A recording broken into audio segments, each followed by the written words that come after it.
Have you ever started a new corporate job and felt like you just landed in a completely new country? Oh, absolutely. The language is foreign, the customs are a mystery, even the coffee machine seems like it requires, I don't know, a secret handshake. Right. It's that feeling. It's this wild mix of excitement, sure, but also challenges and just so many unknowns. You've got the qualifications, you've got the offer, but the real test is how quickly you adapt, how quickly you can actually grow into that professional self. It's such a universal thing, isn't it? That initial feeling of being the outsider, trying to figure out all the unspoken rules. Yeah. And it's not just about, getting the job done. It's about mastering that corporate life before it completely, masters you. Exactly. And that's really our mission for this deep dive today. We're looking at excerpts from Navigating Your First Corporate Job, Survive, Grow, Thrive by Dinesh Sharma. He's a solutions architect and entrepreneur. And we're aiming to give you a kind of compass, really, helping you navigate those early days without feeling totally overwhelmed, build habits to fuel some rapid growth, and hopefully transform from maybe a confused newcomer into a genuinely confident professional. Think of it as your guide to the corporate quest. Yeah, exactly. A quest. And what's interesting is how Sharma frames those first 90 days. He calls it an onboarding quest. Right. It's this period where you're not just like passively taking things in, you're actively collecting tools, building alliances, figuring out those secret codes of the workplace. Building your foundation. Exactly. That's the core of it. An onboarding quest. Okay, that sounds like quite a journey. But, for someone feeling swamped on day one, where do they even start this quest? Is there a sort of hierarchy, like learn people first or tools? That's a really good question. What's the biggest mistake people make right at the beginning? Well, the guide really emphasizes learning the ropes, but it's less about a strict order and more about doing things, simultaneously. So getting names, roles, who your key colleagues are, that's crucial for, social capital. But at the same time, you need to get familiar fast with tools like Slack, Zoom, maybe Jira, whatever your company uses. That's your functional competence. Right, the basics. Yeah. And the biggest mistake, probably underestimating just watching, observing. Sharma highlights jotting down who does what. Seems small, right? But it's like building your internal GPS for the company. Super foundational. That makes a lot of sense. And speaking of foundational, the source warns against comparing yourself, especially to senior colleagues. Oh, that's a big one. They were new ones too, right? Your confidence, built on years of experience. It's a good reminder to focus on your own path, your own learning curve. Absolutely. And to help with that unique journey, the guide suggests starting a habit tracker. A habit tracker for work. Yeah, but not just for big wins. It's about the micro wins. Checking off small things each day, like I introduced myself to someone new, or I figured out that tricky feature in the software. It builds real momentum, real confidence, especially in those first few weeks when everything feels kind of overwhelming. Those small steps really can add up. There's that story about Amit in the source material. Oh yeah, that's a great one. He forgot his manager's name twice on day one. Awkward, very awkward. But instead of just hiding, he made a seating chart. Names, roles. By the end of the week, he was greeting everyone by name. And that small thing, it built instant goodwill. It totally did. It's like those little signals, those unspoken things. What did Maria's example? Exactly. She just noticed everyone logged into meetings 5 minutes early, even remote ones. Right. So she started doing it too. And just like that, she's signaling respect for people's time, fitting into the team rhythm. It shows how much you pick up just by paying attention to your new country. Okay, this next tip from Sharma really jumped out at me because it tackles something so common. New hires, they want to be helpful, so they finish a task and ask. Man. Exactly, what now? But the source suggests this, like subtle but really powerful rephrasing. What's that magic phrase again? And why is it so effective? Ah, this is gold. Instead of just what now, you say something like, okay, I've completed task A and B. Would you suggest I start on X next or maybe Y? Okay, so you're showing what you've done. Precisely. You're not just asking for the next thing. You're showing completion, you're showing initiative, you're even thinking ahead about workflow. Right. It tells your manager you're engaged, you're prioritizing, not just waiting for instructions. That's huge. That one rephrase could seriously save you guesswork and build trust fast. And that self-discovery exercise you mentioned lists 3 tools to master, 2 unwritten rules observed, 1 fear to work on. That feels like a really crucial first step for, planning your quest intentionally. It absolutely is. Knowing your specific challenges, your terrain, Yeah. lets you plan your moves strategically instead of just, well, reacting all the time. Okay, so we've talked about settling in, mapping the territory, the first leg of the quest. But what about the tools for the rest of the journey? Sharma stresses designing your own learning system, right? Because it's not like college. There's no syllabus handed to you. Exactly. It's all self-driven. And to speed things up, the source suggests keeping a What I Learned Today journal. A journal, like a work diary. Kind of, but more strategic. It's not just logging facts. It's about building a daily habit of thinking about your thinking metacognition. You're actively creating your own knowledge base, bypassing maybe some of the usual corporate info silos.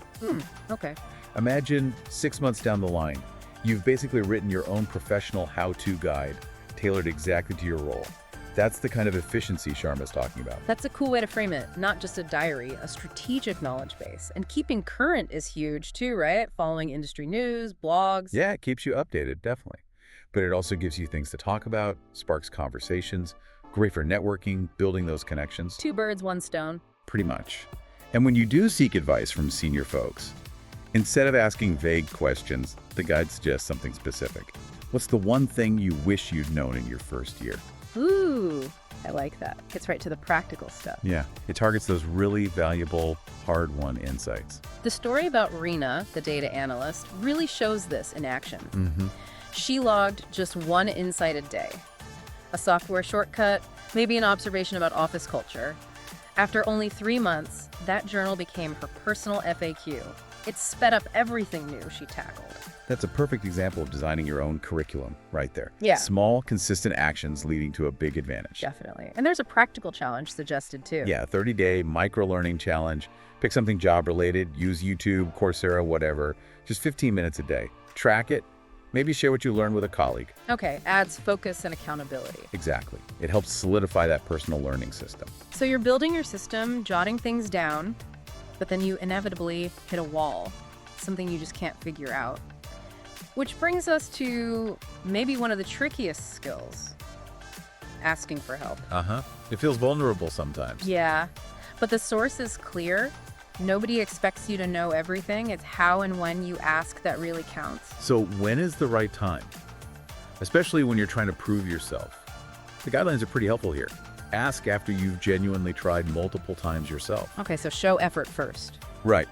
Or if you've been stuck for, say, more than 30 minutes, or, and this is key, if delaying longer might mess up the team's timeline. Those are good markers. Shows you tried, but also respect the team's work. Exactly. It's about balancing independence with, collective progress. And there's that professional script provided, which is like actual gold. It goes something like, "Hi, name. I tried doing X like the guide said, but I got Y result instead. I checked the docs. I even asked ChatGPT, but I'm still missing something. Could you maybe point me in the right direction?" Yeah, something along those lines. Why is that phrasing so good? Well, it does a few things. It shows you didn't just give up. You tried specific things. You consulted resources. You pinpointed where you're stuck. Right. It respects their time because you're not asking them to solve it all, just for a pointer. It changes the dynamic. You're asking for guidance, not just dumping the problem on them. Makes them feel more like a mentor. That shifts it completely. Not just help, but here's what I did. Where should I look next? And the guide suggests practicing a help script out loud. Yeah, like, I explored a few options, but I'm still running into this specific issue.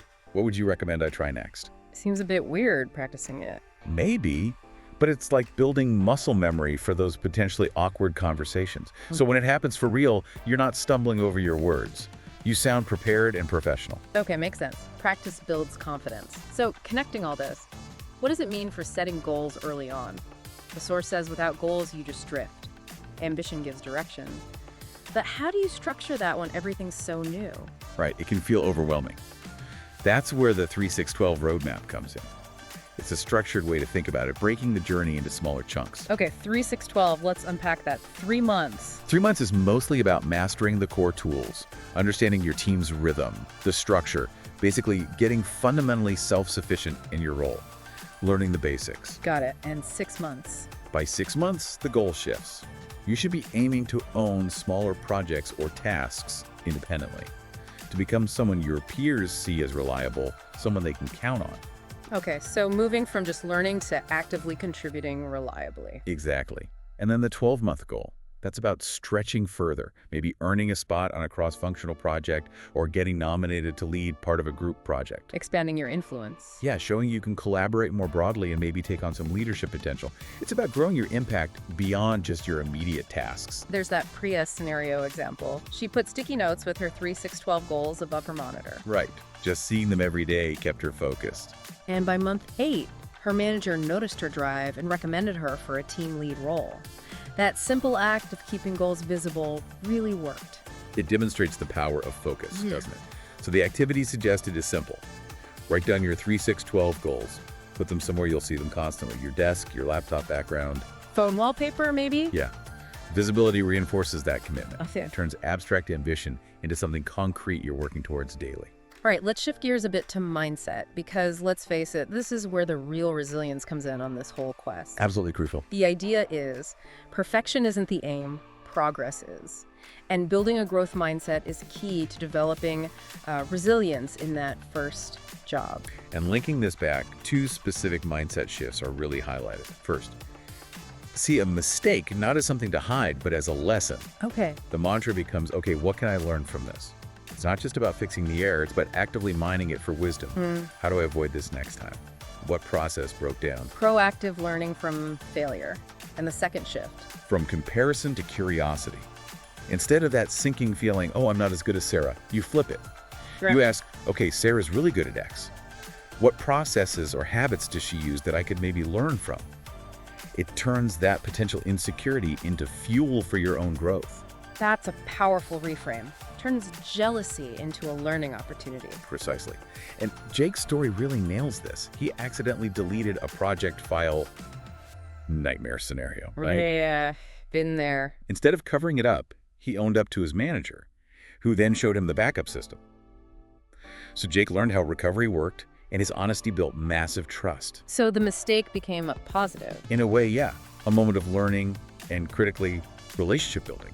Honesty paid off. What really strikes me here is the daily reflection exercise suggested. 3 questions at the end of each day. What did I learn today? What challenged me today? And what will I do better tomorrow? So simple, but so powerful. It's like doing a mini personal retrospective every single evening. Really forces you to process the day and think about improvement. Yeah, it embeds that habit of self-assessment and continuous improvement, which is, fundamental for the long haul in any career. Okay, and finally, the source mentions a few global tools, things that can help pretty much any new professional navigate all this. Yeah, just a few practical frameworks. The Eisenhower matrix comes up. Urgent versus important, classic. Right, and for new folks, everything can feel urgent. The key insight is using it to consciously say no sometimes. Say no to what? To those tasks that scream urgent, but aren't actually important for your long-term goals in those first 90 days. Freeing you up for the important but not urgent stuff. Like building relationships or mastering that key software we talked about. Exactly, the things that really set you up for success down the line. Then there's the Pomodoro technique. Yep, 25 minutes on, 5 minutes off, great for focus. Applied to a first job, it's brilliant for breaking down those huge, daunting tasks, that big report, learning a complex process. Makes them feel less overwhelming. Totally. Bite-sized sprints helps prevent burnout too when you're absorbing so much new stuff. And finally, atomic habits, which seems to tie everything together. It really does. It connects right back to building those consistent micro habits we've discussed, like the source mentions, maybe a 2-minute daily journal entry. Snowballing into deeper learning over time. Exactly. It's about recognizing that those small, consistent actions, the journal, asking questions the right way, the daily reflection, they all compound. They make those big, seemingly impossible goals actually achievable through just persistent micro efforts. It really underscores that every little bit counts. Every habit, every question, every reflection shapes your path. Absolutely.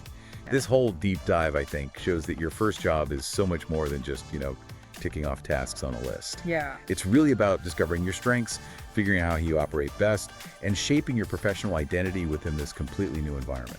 So as you, the listener, embark on this corporate quest, the advice seems to be take notes. Lots of notes. Make mistakes, because honestly, that's how you learn the important stuff. And just show up every day, curious, resilient, and ready to explore. And remember, You're not just building a career here. You're actually building character. That's a powerful thought to end on. What kind of character do you want to build in this new professional chapter? Something to really think about. Indeed. Well, thanks for joining us on this deep dive into navigating that first corporate job. We really hope it gives you the compass you need to not just survive, but truly thrive.